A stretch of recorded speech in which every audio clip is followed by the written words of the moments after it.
Hello, and welcome to the David Frum Show. I'm David Frum, a staff writer at The Atlantic. My guest this week will be Geoffrey Kabaservice, a great historian of American life in the 1960s and 1970s. And we'll talk about how the shocking recent events in American life, the tumults and the threats of violence, compare and contrast with America's experience of polarization and violence in the 1960s and 1970s. In the space of the years from 1968 to 1972, we saw the assassinations of Martin Luther King, Bobby Kennedy, and the attempted assassination against George Wallace. How does our time compare to theirs? What is different in what is done and how people react? Before my conversation with Geoffrey Kabaservice, I want to offer some few preliminary thoughts about a way to feel about the dangers that everyone who cares about free institutions must be feeling during this Trump era. Every week, it seems, brings some new outrage, some new attack on the essential institutions of a free society by the president and his supporters. And it's easy and maybe even natural to succumb to some kind of feeling of despair, hopelessness. What can be done? What, if anything, will matter? So I'm not here exactly with a message, an action plan. That's not my topic this week. I want to instead talk a little bit about the psychological mood we should bring to the crisis of our times. Hopelessness is a resource for the tyrannical. Hopelessness is a resource for those who seek to abuse power. And hopelessness is a great danger. As long as we retain our capacity to feel shock at what is being done, there is some hope. And I want to talk about what that hope would look like. Now, as I observe President Trump in this first year of his second term, I see him making one big mistake. And it's a mistake that is going to have him, that is going to exact, I think, a very big price. Look, there's a basic recipe for anybody who's trying to convert a formerly free society into a less free society. And that is consolidate power first. And only after you have consolidated power, plunder the state and impoverish the subjects. If you get the order wrong, if you do it backwards, you're in danger of losing power before it can be consolidated. Now, that's exactly the program that Viktor Orban did in Hungary, that he did.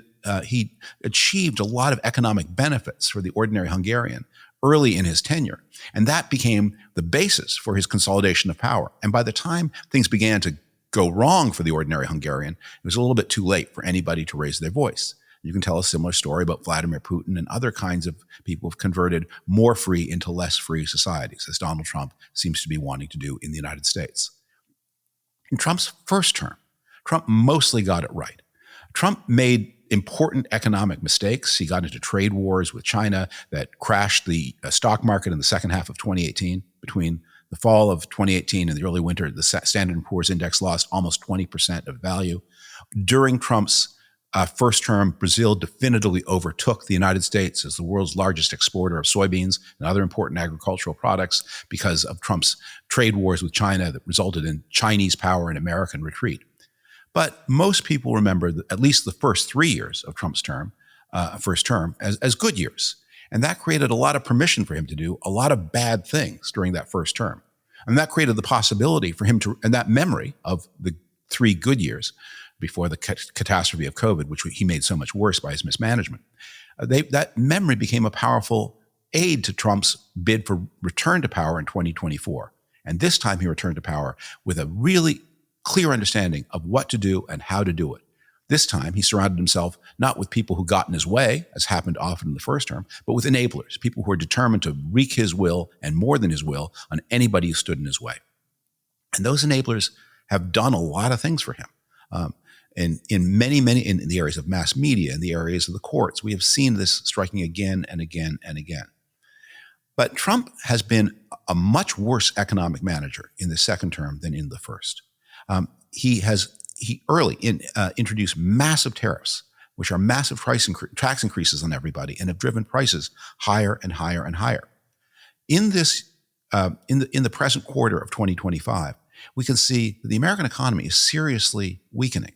We're not in a recession yet, although it may feel that way to many Americans. The economy has been buoyed by massive investment in artificial intelligence.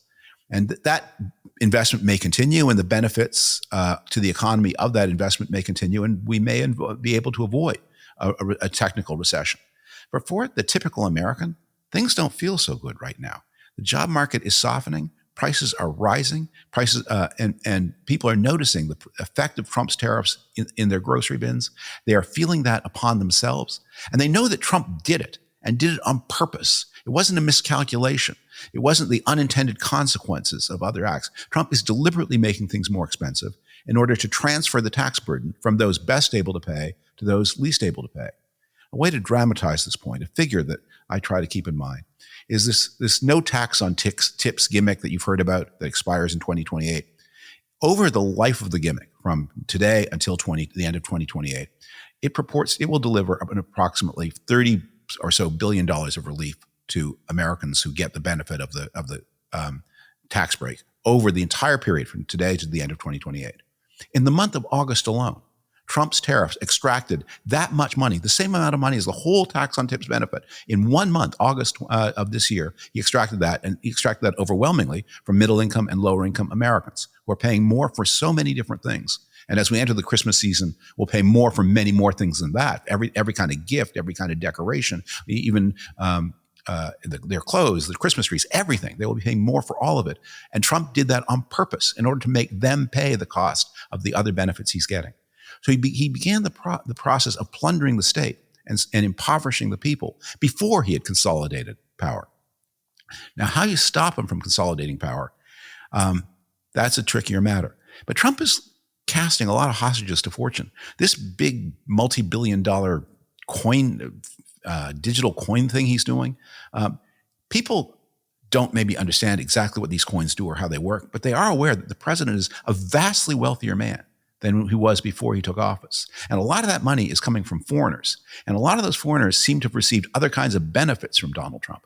They notice, and they've heard of, that he got a gift of a plane from a foreign emirate, that foreign emirates are pouring money into his pocket and the pockets of the children of his business, of other people in his administration, his negotiators. And they know they're paying more. Trump did it in the wrong sequence. And I think he's in real danger of losing at least the House of Representatives and maybe the Senate. And it may be a wave too big to rig, although certainly there are projects to gerrymander and to use the military in a way to suppress the vote. He's doing it in the wrong order, and he's exposing himself to tremendous risks. And as he makes these mistakes, we all need to keep in mind, we're not spectators to this drama. Every one of us has some potential to be an active participant in the drama. There was a saying in the first Trump term, LOL, nothing matters. But the truth is, everything matters. There's just a lot of everything. And it's up to each and every one of us to do our little part, whatever that is, to say, you know what, we don't accept what is being done. And simply keeping alive the feeling that it's not acceptable is itself the beginning of something. So I'm not here with the playbook. We'll be talking about that in later episodes of the show, what specifically to do about what particular heinous action.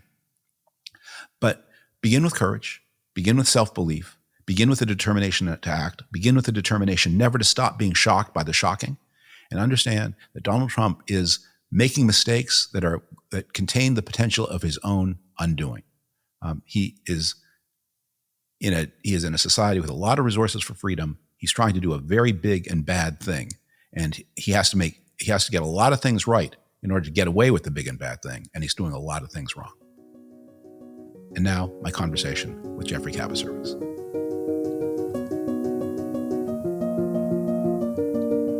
Geoffrey Kabaservice is vice president of the Niskanen Institute and host of its podcast, The Vital Center. He is by training an historian with degrees from Yale and Cambridge University in the United Kingdom. He is the author of an acclaimed biography of Kingman Brewster, president of Yale during the Vietnam era, and Rule and Ruin, a history of the decline and fall of moderate republicanism. Geoffrey is an especially astute observer of the tumults of the 1960s and 1970s, and therefore the perfect guest to discuss our topic today. How is the tension and polarization and dissension of America in the 2020s like and unlike the terrible experiences of the 1960s and 1970s? Jeff, welcome to the David Frum Show. Thank you, David. It's good to be with you even in troubled times. So let's start by recalling some of the horrors of those days. In the 1950s and early 1960s, there was a terrible spasm of violence in the United States, resistance to the civil rights movement, bombings, murders, assassinations, but mostly localized. to the southern United States. Americans in the North and West thought this had very little to do with them. 1964 and 65 come the first of the urban riots that spread beyond the South into the great cities of the West and the North. And then the New Left expands into a nationwide movement of bombings and other kinds of political attacks. Martin Luther King is assassinated in April of 1968 by a white supremacist. Bobby Kennedy in June of 1968 by a Palestinian gunman, although acting independently, not under the control of the international Palestinian terrorist movement. And in May of 1972, George Wallace, the segregationist governor of Alabama who was running for president, was shot and crippled by a gunman who seems to have been a kind of loser seeking fame rather than somebody with a political agenda. So looking back at that period, looking back at now, so much, you remember the emotional intensity of those years, you are living the emotional intensity of now. How are we alike? How are we unlike that different period? Oh, thank you, David. That's a very good question, and it's not an easy one to answer. The 1960s has always fascinated me because the difference between what American society looked like at the beginning of that decade and what it looked like at the end of that decade were so radically different. I can't think of another period except maybe the 1860s of which that would be true. And it also, I think one has to keep in mind, was an extraordinarily hopeful decade because it was a time when America was still relatively recently removed from having won World War II, as most Americans saw it, and having emerged undeniably as the really global superpower in a Cold War with the Soviet Union. And for most Americans, even including its African-American citizens, the decades since the 1940s had seemed to be decades of progress and promise. And then, starting really in about the late 1960s, it became apparent that America was a victim of structural trends beyond its ability to control, as well as having maybe excessive amount of change for many Americans to deal with. And people began to think that something had gone terribly wrong. And also at that time, the people who had been maybe the most idealistic in their hopes for the changes for the decade, the idea that everything would change for the better, began to see the limitations of that, and they began to become disillusioned. And sometimes that delusion expressed itself in violence. And there also began to become a kind of chaos in American society, a disorder that was really foreign to most Americans' experiences. And the most vivid expression of that chaos and disorder was the assassinations of leading American political figures, including the ones you'd mentioned, but also I would say figures like Malcolm X, and then people who actually were in politics in other capacities. Well, let's try to bring this home to ourselves. I can dimly remember. I was born in 1960, and of course, I grew up in Canada, where all of this seemed like noises outside the window. But I can remember in the feeling of the grown-ups around me that things just seem to be spinning out of control. And as I try to think about how it's different now, you put your finger on something that is very. It was the feeling of hope that if you were a northern liberalish American in the year 1965, you thought of violence as something. Yeah, the South is a violent place, always has been, maybe always will be. And of course, when the federal government tried to return to its equalizing mission that it had abandoned a century before, and it came back to life in the 1950s and 1960s. Yes, there was violent resistance as there had been in the 1860s and 1870s. But outside of that special zone, this is a country that is moving ever faster toward ever greater progress. And as tragic as the death of President Kennedy was in 1963, as shocking as that was, it didn't seem to interrupt the trend toward progress. In fact, in some ways, it was followed by the spasm of the greatest liberal progress ever, the Great Society programs of 64, 65, to which John F. Kennedy's death became a kind of act of martyrdom and an act of permission. And then suddenly, the King death and the Bobby Kennedy death. The difference between then and now is maybe we didn't start with that feeling of hope.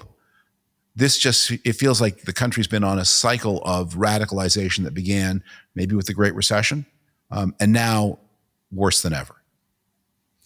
Yeah, it's an interesting thing. Americans like to feel that their society's evolving towards something better. The reality of evolution, as I understand it from my scientist friends, is that evolution rarely happens in a gradual progression. It's usually an extreme leap forward followed by a consolidation or maybe even a regression. And I think that's often been the case with American history as well. It has not been a linear progression from low to high. There have been significant interruptions to that trajectory of progress, whether that be the Civil War, the failure of Reconstruction, the violent reaction against the capitalist system, but also against immigration that we saw in the 1920s, which then was followed by the Great Depression and the outbreak of World War II. These are all eras of change. Every era has been an era of change in American history, but often people get to a point where things feel normal and they want to stay there and they see change as a threat. And I think that was very much the case in the 1960s. Up to a point, Americans began to reckon with the fact that African Americans had been left out of the promise of America and its promises of equal opportunity, and that this was the case not just in the South, really across the entire country, although it was most vivid in the South where it was written into law. And therefore, Americans were very supportive, I would say the majority of the population, of the early civil rights movement. But then when it came to the question about how far this equality would extend, how, whether through the government or through gradual societal change, then you began to see a reaction. And at the same time, the radicals, as radicals often do, caught a glimpse of utopia and proceeded to push that further. And I think that was the case both on the political right and the political left. One might even say that the Goldwater movement around Barry Goldwater's 1964 Republican presidential candidacy was actually the first to take part of this millenarianism. And this is, I think, where we are right now. You know, we've come from what Americans thought was a good period, maybe in the 1990s, through the spasms of 9/11 and then the financial crash of 2007, 2008, the kind of recession of neoliberalism, if you want to call it that, and the rise of populism here and around the world, the reaction on part of many Americans against immigration.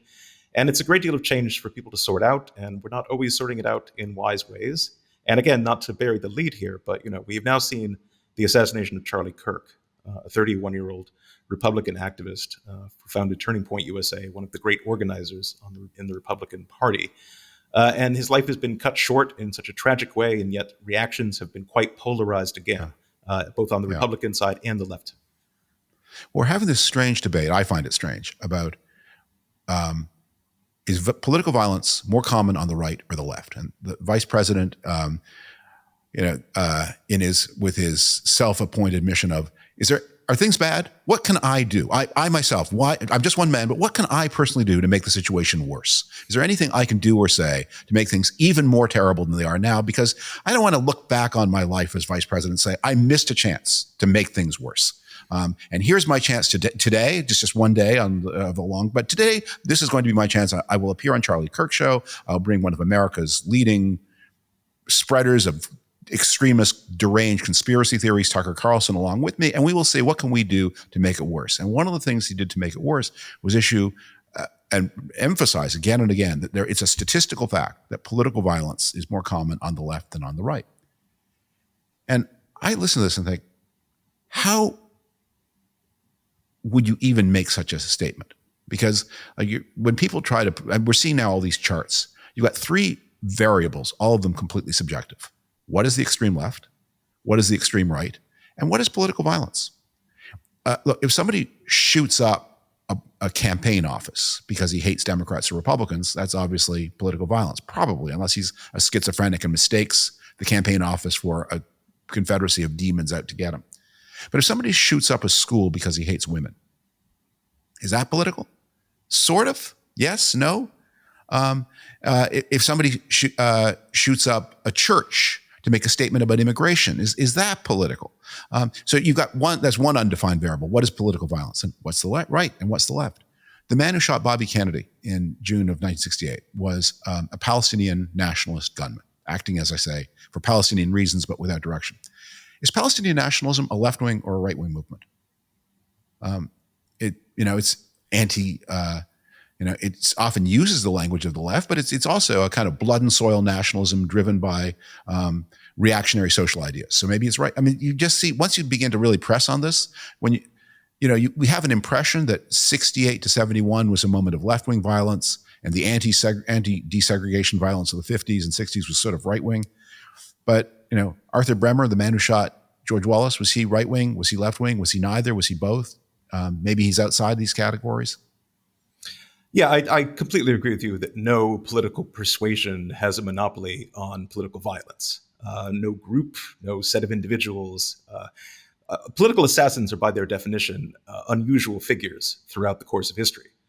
Sometimes they're attached to a cause. One might point to, let's say, Francois Ravaillac, who assassinated the French King Henri IV in 1610. He was a Catholic fanatic. He didn't like the Edict of Nantes and other attempts that Henry had made to bring about a religious settlement. But often... John Wilkes Booth. John Wilkes Booth, another case in point. But often political assassins are people who are mentally unwell, driven by their own demons. In the case of Arthur Bremer, he had become alienated from his parents. He moved out. He dropped out of college after one semester. In his case, he seemed to have been driven by a desire for fame.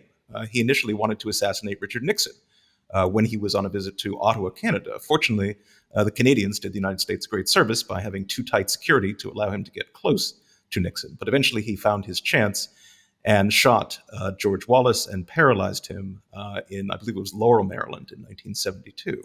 But really all he wanted was to become famous, not to become a nobody. And I think that sense of powerlessness, particularly for young men in a society with access to guns, is a large part of what drives political assassinations more than any political persuasion we could think of. Yeah. I sometimes think that one of the ways to understand what's going on now is we're in a kind of race where the way the technologies for getting people agitated are spreading faster and faster and wider and wider. So much of the debate we're having this week, or the week that you and I record, is people open their social media and someone they had never previously heard of, far away from them, has said something unfeeling, insensitive, reprehensible, callous, that they would, before social media, never have known about and never have had an opinion about or a reaction to, because they would never have heard it. And now there's this technology to say, there's someone 2,000 miles away whom you didn't know, who's just said something you wouldn't like. Here it is. How do you feel? Well, I'm mad. So we have a race between spreading the technologies of upset, easier and easier access to ever more lethal weapons, because assassins in the 1960s had to use pretty crappy handguns. That's why Gerald Ford survived the 2 assassination attempts on him. The weapons just weren't that good. At the same time, the policing is getting better and better and better and more professional and more comprehensive. And so we have the sense of the world coming apart, the technologies of violence getting better, but the police intercepting many attempts because of their superior capabilities as well. Yeah, I think you have pointed correctly to technological change driving instability. After all, it was the printing press that made possible the wars of religion that wiped out something like a third of Germany in the Middle Ages. Of course, the coming of radio was instrumental to the rise of dictatorships in Europe. And now we are dealing with the as yet untapped potential for good and ill of social media and artificial intelligence. One of the things about social media that I would add to what you said is it's not just people you've never heard of whose reprehensible opinions you now know about. Unfortunately, it's some people close to you who have been given this platform that for whatever reason they're making use of to spread just distasteful views of what are often tragic situations.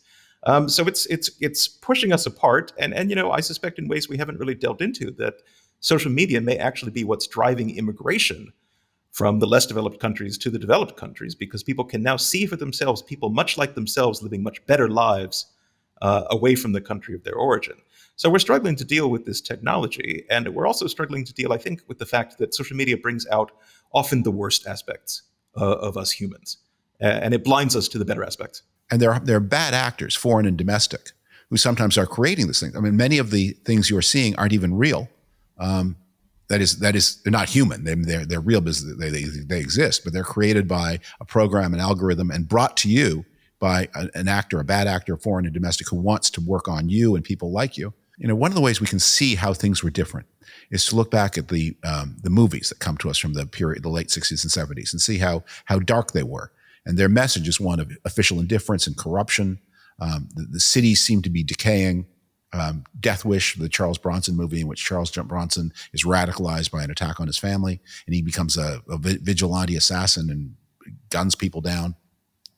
And people found real meaning in and by the way, you're supposed to think the director doesn't want you to identify with, well, maybe it's complicated. Directors have complicated motives, but theoretically, the theory of the movie is that Charles Bronson is bad. But the reaction of people to the movie was, yeah, go get him, go shoot down, go do one more vigilante act of violence. But that sense that society was spinning out of control. I wonder if people now have that same sense, or whether there's something different when you can escape the feeling of out of control. If you could just put your phone away, you wouldn't have those feelings that things are out of control. As always, David, you're raising some fascinating questions. You know, the 1960s was a decade where radicalism didn't penetrate to the mainstream. But as you yourself have written about in an excellent book, the 1970s was the decade when that dark conspiratorial view really penetrated to the mainstream. And it did so particularly through what I consider to be some great works of American art from that period, in films like not just Death Wish, but let's say 3 Days of the Condor, The Parallax View, these dark, sinister movies about wider conspiracies and powerless individuals caught up in them. And I think, again, that sense of powerless is something that I keep coming back to as what drives violence, and the desire to see these people taken down a peg, maybe through the political process, but maybe not through the political process, maybe through violence and assassination. And yet it's also the fact, I think, that was part of what brought Ronald Reagan to power in the 1980s, a sense that this isn't who America wanted to be. We didn't want to be in this unsettled state. We wanted more certainty. We wanted to return to what we thought of as tradition and stability. And so there was an ebb and flow in these forces as well. And we may be, it looks right now like we're in a period when we're really coming apart, but maybe it will be precisely that feeling that things have gone so far that brings us back together. Well, I want to say, people will often say, this will often be a setup for interviews that you see, we've never been so polarized. And you think, that's not true. We've never been so aware of being polarized. Maybe that's true. But the big difference now, the thing I would, is the role of the government. So Donald Trump, when he ran for president the first time, often compared himself to the Richard Nixon of 1968. That is a figure of law and order. How does law, order? But that's how he was positioning himself. And that's very much how they're doing it right now in 2025. This represents law and order against chaos. But one of the things that was striking about Nixon is whatever he said when he had some booze and pills in the privacy of the White House that we only find out about through diaries after the fact, what he would say in public was very unifying. In 1968, I'm going to paraphrase this, I won't have the quote exactly, but in his nomination acceptance speech in 1968, he said, there can be no justice without order and no order without justice. And he nodded left, he nodded right. His message was bring us together. That was the slogan in 1968. That is, we want to leave behind. Whereas the Trump administration seems to regard ill feeling as a resource, something they can use. In every way, they are trying to inflame it. That the people who are making things worse it's not just the adjunct professors of English at some community college that you only know about courtesy of Instagram or TikTok. It's the president of the United States and the vice president and their most senior officials who want Americans to be angry at each other as a resource for power for themselves. That's different from the 60s and 70s. Yeah, a number of people have pointed out that although America went through these convulsions in the 1960s, that in some sense we were a stronger and more cohesive society then. And that was part of what us allowed to get beyond the convulsions. And Richard Nixon is a fascinating figure for biographers, precisely because he is so evidently caught between the angel on his shoulder and the devil on his shoulder, these conflicting impulses of dark and light. And you had a feeling that Nixon was always haunted by the figure of his saintly Quaker mother who wanted him to bring peace to the world. And yet he understood that power actually lay through populism and positive polarization, in the phrase of his vice president Spiro Agnew, and demonizing people who he could mobilize a majority of people against. Again, the Pat Buchanan phrase is kind of famous. If we tear the country apart, we'll end up with by far the larger half. So these impulses have always been there, I would say on both sides of the aisle, but it's only recently. I hadn't heard that. I didn't know that quote. It's terrible. It's terrible. But, but clearly that playbook has been followed, if not, with direct inspiration from Buchanan by the Trump administration. And it's only getting worse now that the adults are no longer in the room. Well, Trump now wants to give a presidential or many of the people around Trump want to give a presidential Medal of Freedom to Buchanan. So maybe it's kind of deserved because he showed the way to Trumpism. But it does need to be said that the actual toll of violence in the country was surely greater in the 1960s and 70s And whatever definition of political violence we have, the numbers of people hurt and killed would have been much greater 1967 to 72 than today. Bombs did go through the mail, and most of them were unsuccessful, but some of them reached targets, some of them did harm. In one spectacular case, the bomb makers themselves were the people killed. They blew up the townhouse in Greenwich Village where they were making the bombs they sent around the country. You did have incidents like Kent State, where the National Guard opened fire on students. I think 4 people were killed, if I have that right. And urban rioting that was much more costly in life and property in the 1960s than any of the worst incidents of 2020. Yeah, that's right. We tend to forget about the violence of that era. We look back mostly to our edited version of what we would like about the 1960s, whether that's the better music or the more stable culture. But the fact is that the reaction by the tail end of the 1960s and into the 1970s was really quite severe. And I believe that it was 1972 or 73 where there were 1,900 bombings a year. And as you say, yes, some of the weathermen blew themselves up at their Greenwich Village townhouse, but there also was a fatality at the University of Wisconsin, where a scientific researcher was killed in a bombing. And this kind of level of violence drove Americans to think that everything that was stable had come unstuck, and people actually were looking for a dictatorial figure in that period. And there's, again, some similar impulses that you see nowadays. Right. One of the things that is an American habit is always to put things into legal categories.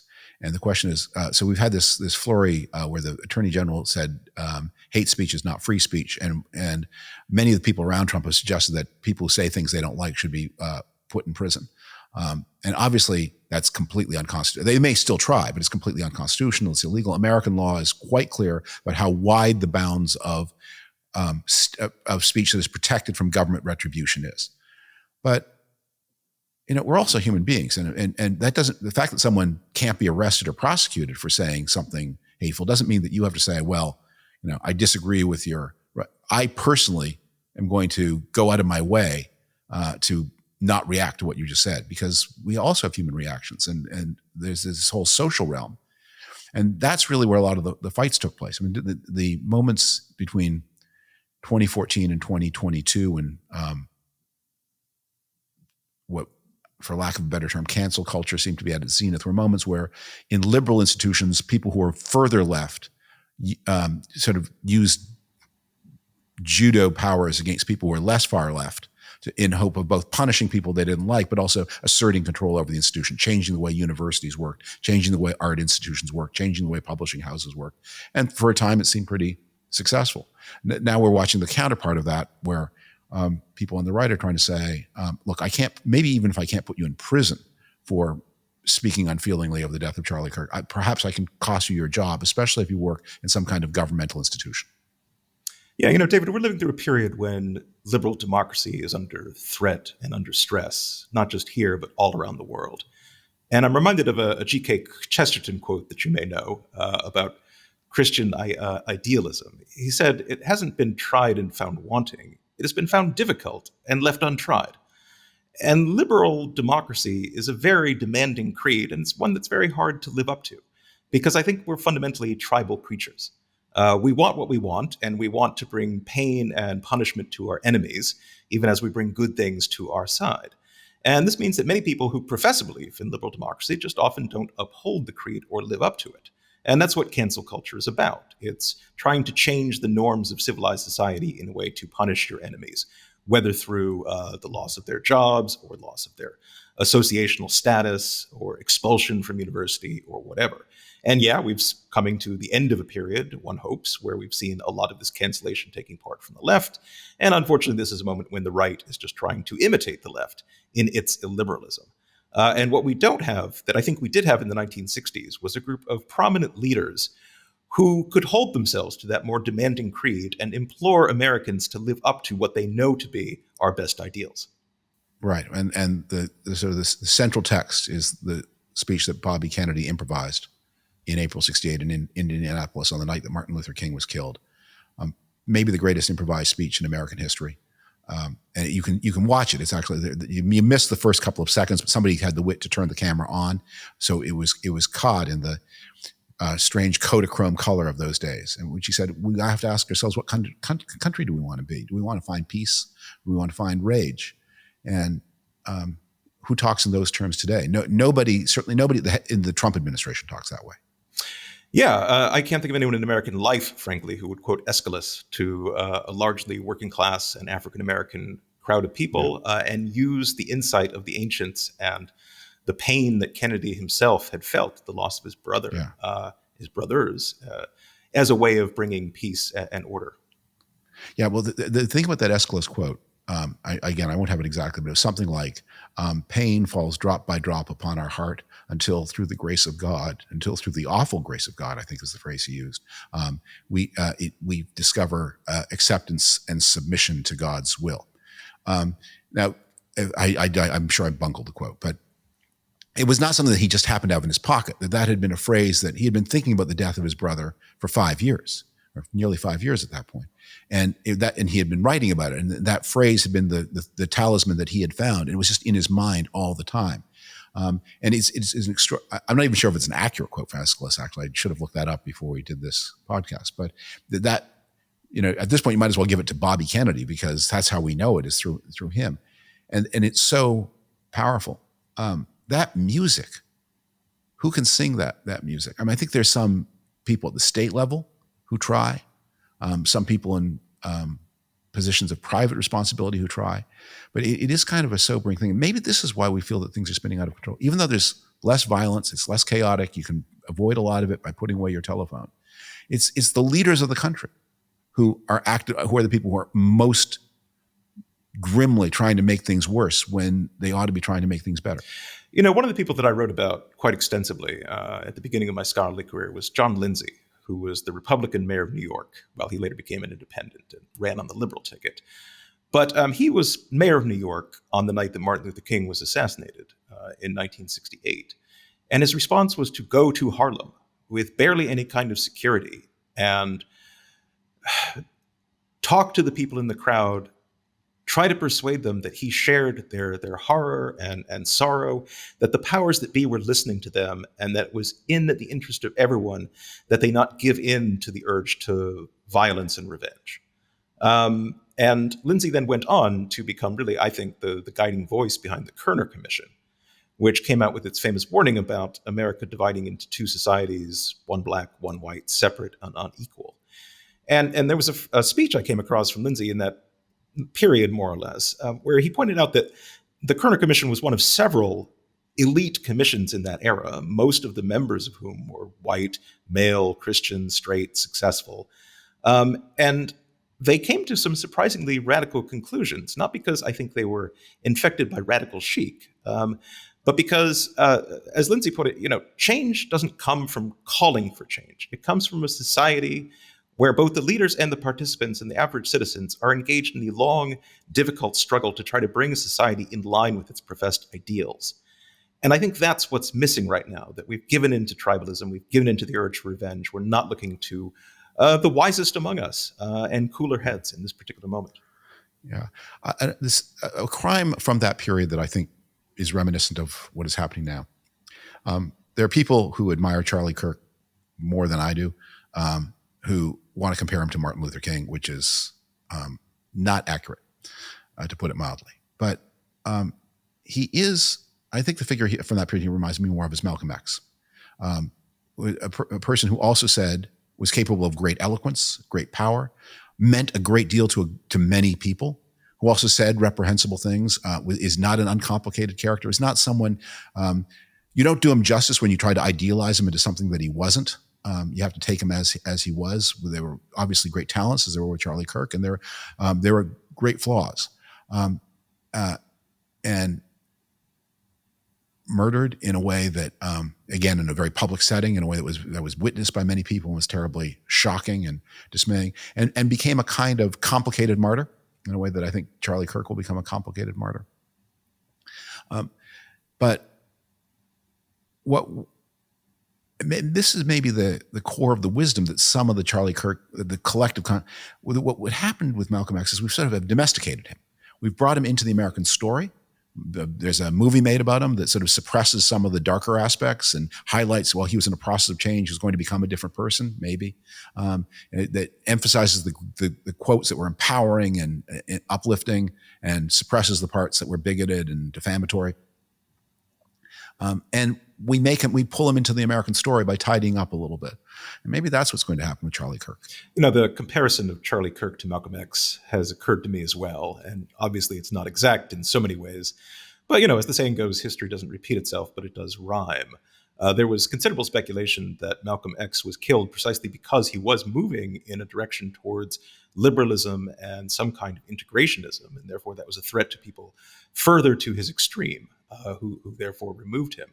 And Charlie Kirk, for all his flaws and the difficulties that we both have had with him, was actually somebody who was under pressure from his extremes. The Groypers, for example, basically neo-Nazis, who called him a sellout and a traitor because he was not willing to drop his support for Israel, and also because he basically was trying to counsel the young men in his orbit away from that kind of nihilism and conspiratorialism and violence that he found threatening to the Republic. And instead, he was encouraging them to drop their excessively online existence, to touch grass, to get married and have kids and join a church.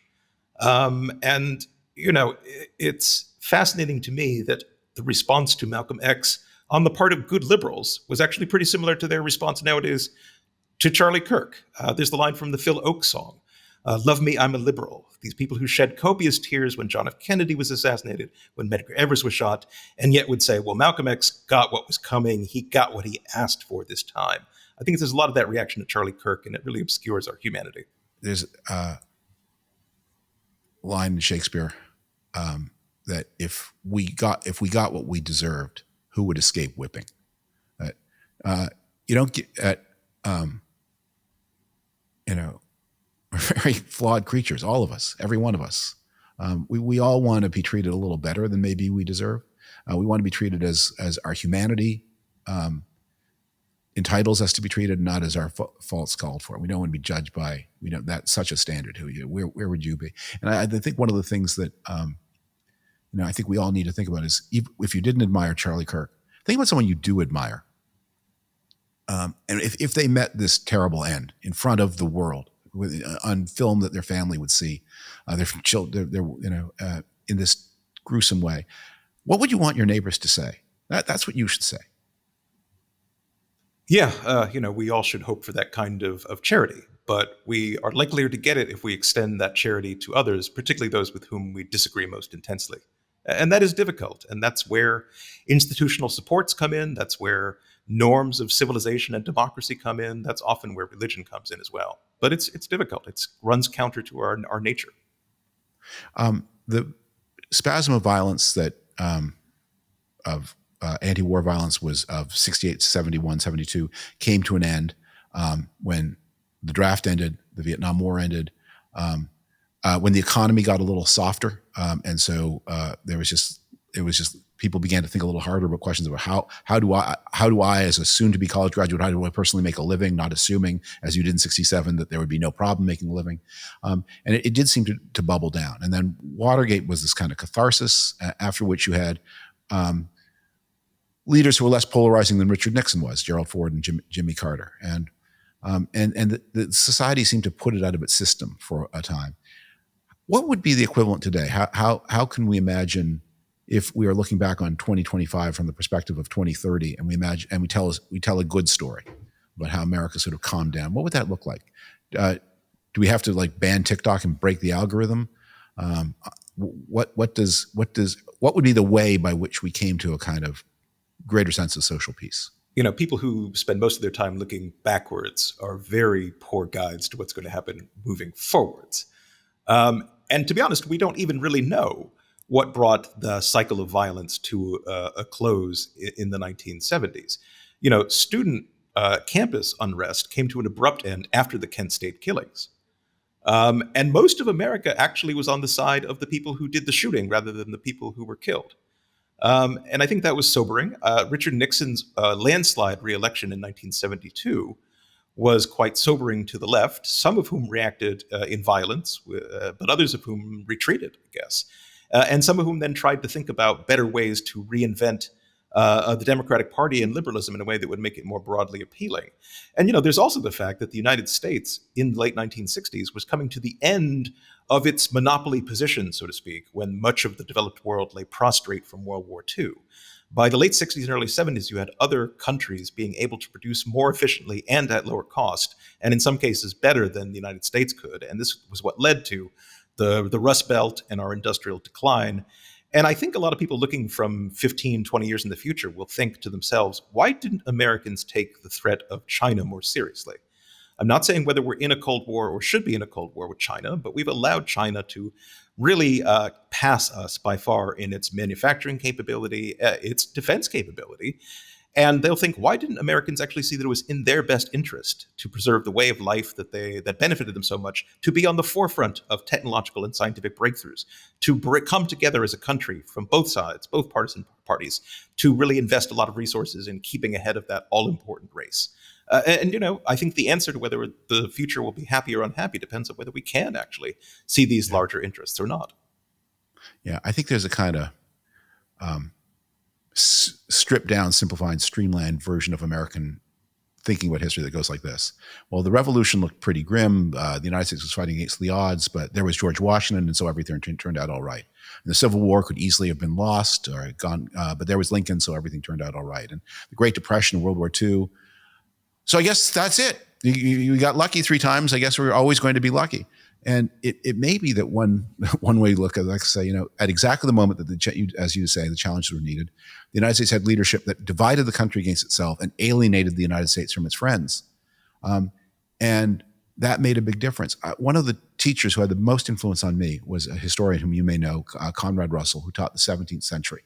And Russell's big theme was, do not assume that because something has big consequences, that it must have big causes.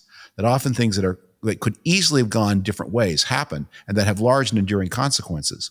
And if people had made slightly different choices at moment 1, the whole world would have been different at moment 1 plus 15 years. And it may be something like that now. If that the United States has been led by leaders who make very bad choices. And maybe this time the costs really do endure. And maybe this time they do. I think one of the things that we are going to be left with after the Donald Trump years is, from Gerald Ford to Joe Biden, presidents lived with the FBI director they inherited. The FBI director had a set term. And unless the FBI director was shown to have done something very, very wrong, as happened at the beginning of the Clinton administration with an FBI director who was accused of abusing his expense accounts, the president left the FBI director in place. Ronald Reagan, I don't think, appointed an FBI director until he'd been in office for 7 years. Trump fired an FBI director at the beginning of each term. In fact, at the second term, he fired the FBI director he had himself appointed during his first term because he wanted someone who was even more compliant. So if Kash Patel is still FBI director in the beginning of the next, in 2029, and there's a Democratic president, obviously you have to fire Kash Patel. And not for fiddling the expenses or for anything else or for abusing the plan. You say, you know what, you're an unworthy person. You are too political. And the tradition of apolitical FBI enforcement is over. I wonder if any Democrat is going to look back at the Merrick Garland experiment and say, we need to do that again with the next attorney general. Or whether the Democrats will say, we're going to make sure the next attorney general hunts down all of these criminals and make sure that every corruption case, real or suspected, is investigated to the fullest power of the state. And whether that Trump has just changed the rules, not just for his party, but for both parties. As always, David, there's a lot in what you say that takes time and thought to unpack. Let me come at your question somewhat obliquely. There's a phrase attributed to the German leader Otto Bismarck, which is that God looks after fools, drunks, and the United States. And the United States has had that kind of providential streak in much of its history, but maybe it's also relied on its luck for too long. And maybe that luck is running out as we give in to the darker angels of our nature. But the fact that there are darker angels means that there are also better angels of our nature. And Americans historically have been a fairly pragmatic people. And they don't like wallowing too long in error. And they seek to recover from the mistakes that they've inflicted upon themselves. I can't believe that Donald Trump's program of revenge and unfettered populism and turning against the rest of the world is going to lead to the kind of material successes that Americans have become used to, think of as a necessary concomitant of progress. There's that phrase by Daryl Asimalo and James Robinson, the narrow corridor, that societies pass through for success, neither becoming too statist nor too anti-statist. And I tend to think of moderation the same way. There really is only one way. It's the relatively moderate way. We either thrive together or fall separately. And I have to feel that most Americans who have their country's best interests at heart, who even have their own material interests at heart, are not going to be content with a political pathway that leads us into division and economic, cultural, social downfall. We joke about living through the waning days of a dying empire, but the reality is that people hate being in a society that feels like it's in decline, and they come to feel, as Charles Krauthammer put it, that decline is a choice, which means getting out of decline is also a choice. And, I think a Democratic president, if there is one, in 2028, will probably engage in what used to be called lustration, the process of removing the worst actors from political life and banning them from political participation. I don't see how the Democrats won't give in to that level of revenge. But at the same time, the Democrats have to realize that Donald Trump is in office in part because they damaged their own brand with so much of the American public. And they need to find a way back toward the center. They need to find a way to recover both the working classes and the middle classes, not just the college-educated classes, if they're going to have a chance of becoming the leaders that the country needs right now and that the world needs, frankly. So I have hope, but I'm not optimistic, if that makes sense. But I think we have to proceed as if the things that we're seeing right now in the Trump years, the damage that we're seeing to society, ultimately will be reversible. Let that be the last word. Geoffrey, thank you so much for joining me today. Thank you, David. It's a real pleasure.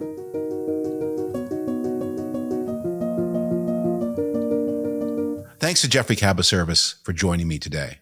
As promised, I'm going to go with a finale about a book I've recently been reading or rereading. In this case, the book is a venerable classic of English literature, Wuthering Heights, published in 1847 by Emily Bronte. The book was sort of called back to my attention because, as you may know, there's a new movie coming out in 2026 that remakes Wuthering Heights. The novel has been made into a movie at intervals since 1939, the classic with Laurence Olivier and Merle Oberon. Of course, I have no idea what's in this new movie. I can hazard some guesses. The novel is often assigned to high school students because it is this intense tale of thwarted romance, doomed thwarted romance, exactly the kind of thing that high school students are supposed to appreciate. But of course, the book is much more than that. It's a story about multi-generational child cruelty. It's a story about religious hypocrisy. It's a story of class prejudice and class resentment. It's a story that also teaches us more about the art of reading, because the central narrator of the story is a childhood nurse and lifelong servant of one of the principal characters. And this narrator is a woman of extraordinary spitefulness and unreliability. And so one of the things that the novel teaches the young reader to do is to read with suspicion, to understand that you can't just trust a person because they're the narrator, because they tell you things have happened in a certain way. And as you may have heard if you listened to my discussion of Frankenstein, I think one of the great merits of the study of literature is to understand that it teaches us not to trust narrators, or anyway, to ask ourselves always, what is a narrator's agenda? Why am I hearing the story that I'm hearing? But for this occasion, think I want to go back and reread Wuthering Heights more naively, the way we invite high school students, in fact, to read it. As a story of love and romance. In case you don't know the plot, a prosperous Yorkshire landowner brings home a foundling child. That's the famous Heathcliff. And the landowner then raises this child as almost his own. The landowner's decision to bring Heathcliff into his family polarizes the family and creates tremendous rippling effects. One of the landowner's two children, a son, instantly hates the newcomer and becomes his lifelong enemy. The other, the daughter, Catherine, becomes an intimate friend and playfellow of young Heathcliff's, and gradually they become lovers of a kind of almost incestuous kind, because they've been raised together since quite early childhood. When I say lovers, the relationship is never consummated. This is a great story of sexual frustration. But the passion they feel for each other begins in adolescence and lasts as long as they both live, and beyond, as we'll see. As Catherine reaches marriageable age, the class differences that are such a theme of the novel reassert themselves. Heathcliff is a person with no family, no origin story, no money at the time, and Catherine is pressured or feels herself obliged to break off with him and marry instead the son of a nearby landowner, even more prosperous than her own family is. Catherine's decision to marry another man sets in motion a complex cycle of revenge, which brings catastrophe upon just about everyone.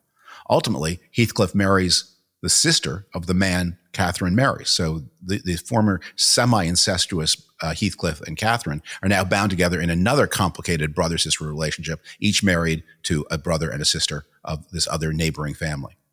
Now, as I said, when I studied this book in high school, our excellent English teacher, who was a veteran of Canada's Normandy campaign, urged us to look past the love story to read for the other themes. And I imagine that may happen when the new movie is made. After all, Margot Robbie, who's one of the two stars of the movie, came to global fame. She was famous before, but global fame playing Barbie, a movie whose underlying theme was mistrust and even antipathy to male-female romantic pairings. In Barbie, the only way to become a fully actualized human woman was by stepping away from the feminine role epitomized by the doll that gave the movie its name. And if some of the themes of that Barbie movie, the director of the new Wuthering Heights is another character from the Barbie movie, another actress in the Barbie movie. If those themes are carried over, you would expect this new Wuthering Heights to do as my English teacher in high school did and say, let's get beyond the love story and get to all these other dark themes of social criticism. But, I kind of think that today's audience needs a story of intense sexual love. I mean, our modern relationship scripts are based on a lot of skepticism about romantic love. You have a lot of pornography, obviously, and that is one kind of sexual relationship, but it is the opposite of romantic. In pornography, any person will do for any other person. But otherwise, most of our relationship stories are based and advise a kind of low-temperature amiability that we recommend as the best foundation for long-term companionship between any two persons of any two sexes.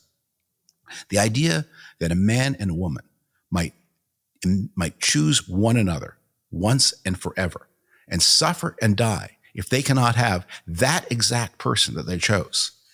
That seems to our modern sensibility somewhere on a scale from impossible through unhealthy to outright dangerous. And look, we can agree that too much of a cult of passion is dangerous. There's a lot of criticism of the romantic idea, and Wuthering Heights itself is not exactly a romantic novel. It doesn't recommend the passion of Heathcliff and Catherine as the path to a happy life or even a fulfilling relationship. They die tragically, and their only hope is to be reunited as ghosts flitting about the moors together. But the readers of Wuthering Heights have glimpsed in that relationship some possibility that they might apply to their own lives. And as we recommend to others this low-temperature amiability instead of sexual passion, I think we are not teaching the next generation something about what to look for and what to want. Rereading this book reminded me of a passage from C.S. Lewis, from his Screwtape Letters. So I went and looked it up, and I'm going to quote it. This is from one of his demonic characters to another. The character in Screwtape Letters writes, "The use of fashions is to distract the attention of men from their real dangers. We direct the fashionable outcry of each generation against those vices of which it is least in danger, and fix its approval on the virtue nearest to that vice which we are trying to make endemic. The game is to have them running about with fire extinguishers whenever there's a flood, and all crowding to that side of the boat which is already nearly gunwale under. Thus we make it fashionable to expose the dangers of enthusiasm at the very moment when they are all really becoming worldly and lukewarm. A century later, when we are really making them all Byronic and drunk with emotion, the fashionable outcry is directed against the dangers of the mere understanding. Cruel ages are put on their guard against sentimentality, feckless and idle ones against respectability, lecherous ones against puritanism, and whenever all men are really hastening to be slaves or tyrants, we make liberalism the prime bogey."